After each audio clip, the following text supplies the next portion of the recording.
দুর্গাপুজো, লক্ষ্মী পুজো, কালী পুজোর পর এবার দরজায় কড়া নাড়ছে জগদ্ধাত্রী পুজো, যার জেরে আর কিছুদিন বাদেই ফের একবার সারা বাংলা জুড়ে ছড়িয়ে পড়বে উৎসবের বাতাবরণ।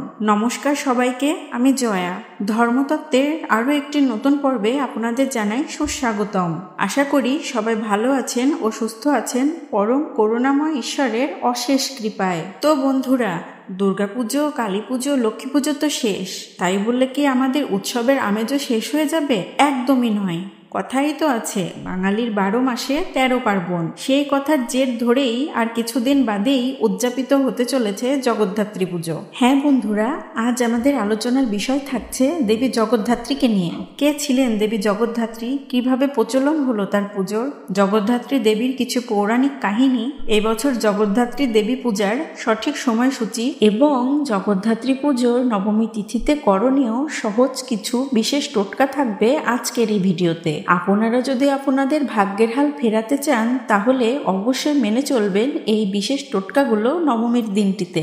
এই সাধারণ কিছু টোটকা নবমীর দিনে মেনে চললে জীবনে অত্যন্ত উপকার পাওয়া যায়, জীবনে আসবে আমূল পরিবর্তন। তাই বন্ধুরা, আপনারা অবশ্যই চেষ্টা করবেন জগদ্ধাত্রী পুজো নবমীর দিনটিতে অবশ্যই এই টোটকাগুলো মেনে চলার। বন্ধুরা, ভিডিওটির মূল পর্বে যাবার আগে আপনাদের সকলের কাছে অনুরোধ করব, আপনারা যদি আমাদের চ্যানেলে নতুন হয়ে থাকেন অবশ্যই আমাদের চ্যানেলটি সাবস্ক্রাইব করবেন এবং পাশে থাকা বেল আইকনটি প্রেস করে রাখবেন। এতে করে আমি যখনই নতুন কোনো ভিডিও পোস্ট করব তা সবার আগে পৌঁছে যাবে আপনার কাছে এবং আপনারা এরকম আরও নতুন নতুন বিষয় সম্পর্কে জানতে পারবেন। ভিডিওটি অবশ্যই আপনারা শুরু থেকে শেষ পর্যন্ত মনোযোগ সহকারে শ্রবণ করবেন। আশা করি সম্পূর্ণ ভিডিওটি শ্রবণ করলে আপনারা নিশ্চয়ই অনেক অজানা তথ্য জানতে পারবেন এবং আপনারা একটু হলেও উপকৃত হবেন। তাই ভিডিওটি স্কিপ না করে সম্পূর্ণ ভিডিওটি অবশ্যই দেখবেন।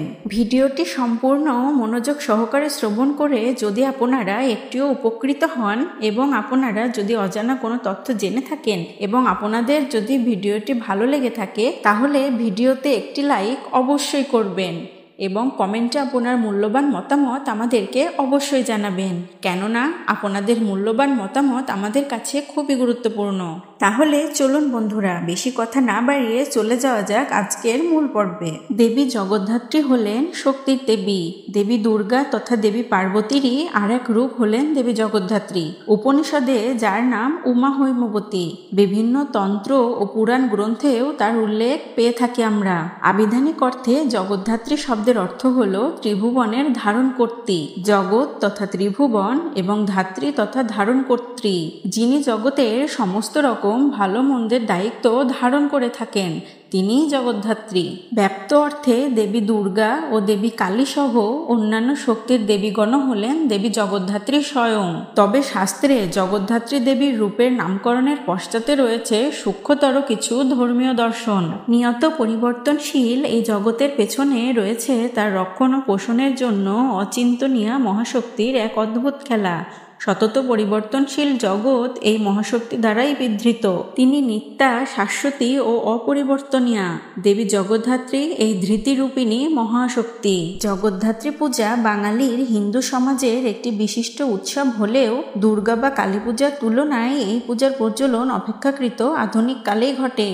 অষ্টাদশ শতকে নদিয়ার রাজা কৃষ্ণচন্দ্র রায় তার রাজধানী কৃষ্ণনগরে এই পূজার প্রচলন করার পর এর জনপ্রিয়তা খুবই বৃদ্ধি পায়। যদিও দেবী জগদ্ধাত্রী যে বাঙালি সমাজের একান্ত অপরিচিত ছিলেন না তার প্রমাণও আমরা পেয়ে থাকি। সুলোপানি খ্রিস্টীয় পঞ্চদশ শতকে কালবিবেক গ্রন্থে কার্তিক মাসে জগদ্ধাত্রী পূজার উল্লেখ করেন। তবে বাংলার জনসমাজে কৃষ্ণচন্দ্রে পূর্ব জগদ্ধাত্রী পূজা হিসেবে জনপ্রিয়তা অর্জন করেনি।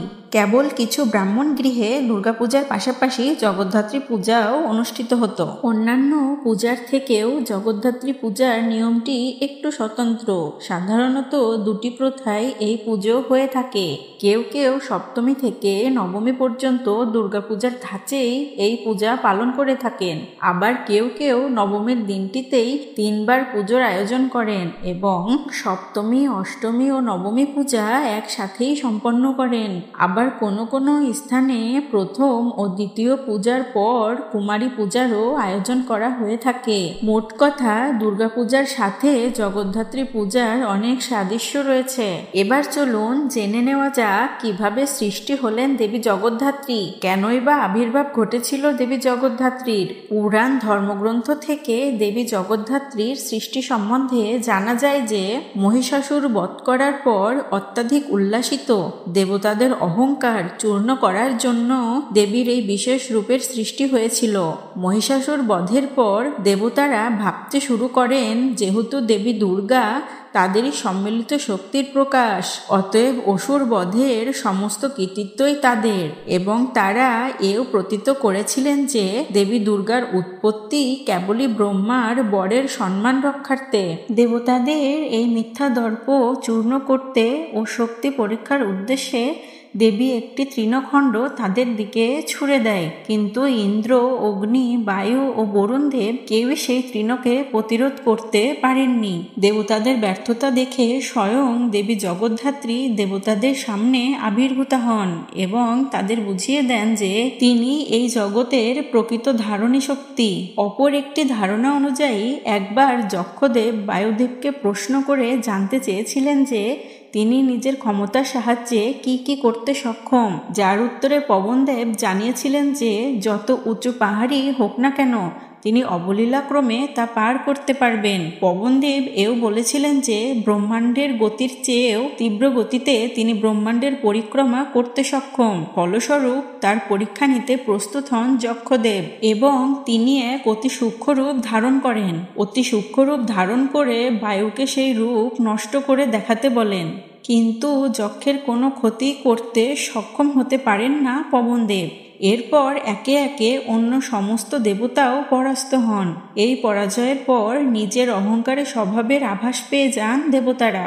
যে দেবীর কৃপার ফলে দেবতারা তাদের সাম্রাজ্য ফিরে পেয়েছেন, যক্ষ দেবতা সেই দেবীর কাছেই ফিরে যাওয়ার নির্দেশ দেন সকল দেবতাদের। সেই নির্দেশ মতোই সকল দেবতারা জগদ্ধাত্রী দেবীর আরাধনা শুরু করেন।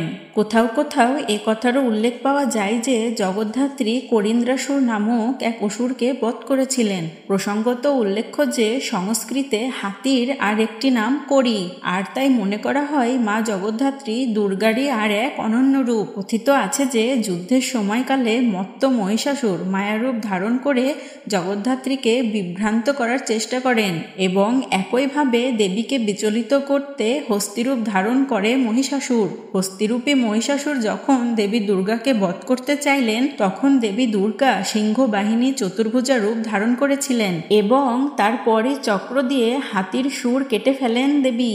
বর্তমানে যে রূপে মা জগদ্ধাত্রী পূজিত সেখানেও দেখতে পাওয়া যায় পরমা সুন্দরী চতুর্ভুজা সিংহবাহিনী জগদ্ধাত্রী দেবী আপন বাহন সহ একটি মৃত হাতির শরীরের ওপরে দণ্ডায়মান। জগদ্ধাত্রী দেবীর পূজার প্রচলন কিভাবে হয়েছিল চলুন একটু জেনে নিই।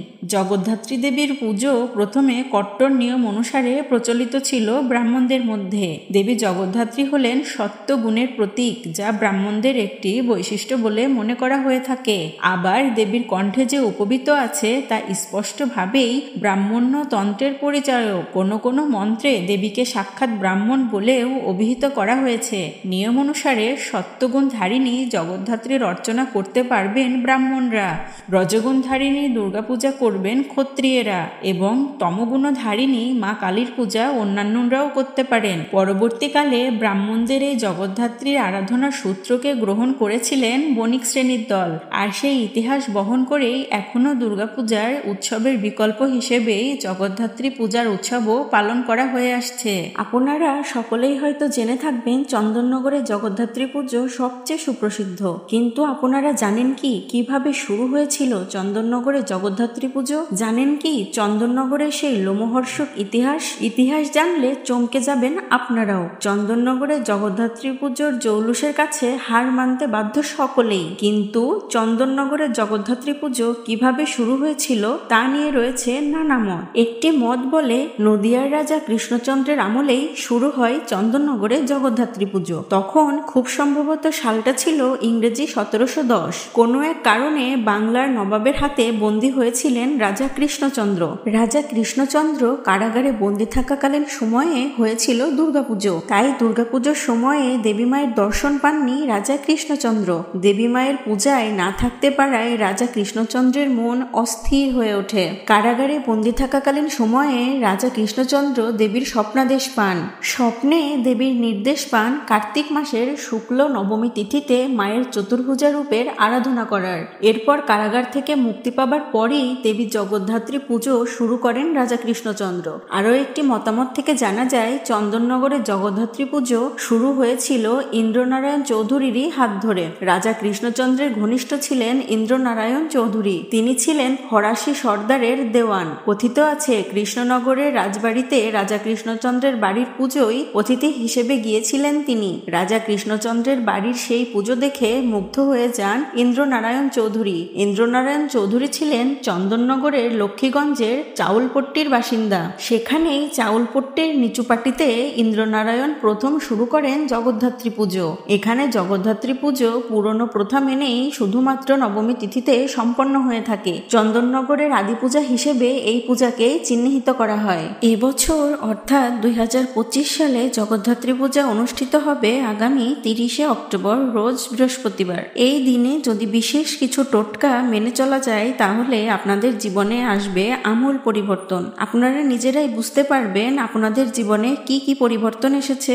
আপনাদের জীবনে পরিবর্তন চাইলে অবশ্যই মেনে চলবেন জগদ্ধাত্রী পুজো নবমী তিথিতে এই টোটকাগুলো। তাহলে চলুন জেনে নেওয়া যাক জগদ্ধাত্রী পুজোর বিশেষ এই 10টি টোটকা। 1. আপনারা অবশ্যই জগদ্ধাত্রী পুজোর নবমীর তিথিতেই দেবীর পূজা দেবেন। 2. মা জগদ্ধাত্রীকে লাল বা হলুদ বস্ত্র অর্পণ করবেন। 3. যদি সম্ভব হয় তাহলে নবমীর দিন বাড়ির 4 বছরের কম বয়সী কন্যাকে তার পছন্দ মতো কিছু উপহার অবশ্যই কিনে দিবেন। 4. জগদ্ধাত্রী পূজার নবমীর দিন বাড়ির মহিলারা উপবাস রেখে দেবীর পূজা করবেন। 5. এই পুজোর অষ্টমী এবং নবমী তিথিতে নিরামিষ খাবার অবশ্যই খাবেন। 6. নবমীর দিন সন্ধ্যাবেলা আমলকি গাছের নিচে ঘিয়ের প্রদীপ অবশ্যই জ্বালাবেন। ঘিয়ের প্রদীপ প্রজ্বলন করলে আপনারা নিজেরাই বুঝতে পারবেন কত পরিবর্তন পেয়েছেন আপনারা আপনাদের জীবনে। 7. নবমীর দিন আমলকি গাছকে চন্দন, রলি এবং ফুল দিয়ে সাজানো খুব শুভ বলে মনে করা হয়। 8. এই দিনে আমলকি গাছের নিচে সাধ্যমতো নৈবেদ্য দিয়ে পূজা করুন। পূজা করার পর 7 বার গাছটির চারপাশে ঘুরে মনস্কামনা জানান। 9. পুজো শেষ হয়ে যাওয়ার পর কিছু গরিব দুঃখীকে সাধ্যমতো দান করুন। 10. জগদ্ধাত্রী পূজার সময় যে কোনো নতুন ব্যবসা শুরু করা অত্যন্ত শুভ। আপনারা কেউ যদি ভেবে থাকেন নতুন কোনো ব্যবসা শুরু করবেন তাহলে অবশ্যই জগদ্ধাত্রী পূজার নবমীর দিনে অবশ্যই ব্যবসাটি শুরু করতে পারেন। আর হ্যাঁ বন্ধুরা, যাদের বাড়িতে বা বাড়ির আশেপাশে আমলকি গাছ পাবেন না বা খুঁজে পাওয়া সম্ভব হচ্ছে না তারা অবশ্যই ঘিয়ের প্রদীপ আপনারা আপনাদের তুলসী তলায় দিতে পারেন। এতে করেও আপনারা উপকৃত হবেন, আপনাদের মনস্কামনা পূরণ হবে। তো বন্ধুরা, এই ছিল আমাদের আজকের আয়োজন। আমাদের আজকের আয়োজনটি আপনাদের কেমন লাগলো তা কমেন্ট করে আমাদের অবশ্যই জানাবেন। ভক্তি, শ্রদ্ধা, আস্থা ও ভালোবাসার সহিত কমেন্টে লিখবেন জয় মা জগদ্ধাত্রীর জয়। সবাই ভালো থাকবেন, সুস্থ থাকবেন। আবার হাজির হব পরবর্তী কোনো ভিডিও নিয়ে। জয় মা জগদ্ধাত্রী।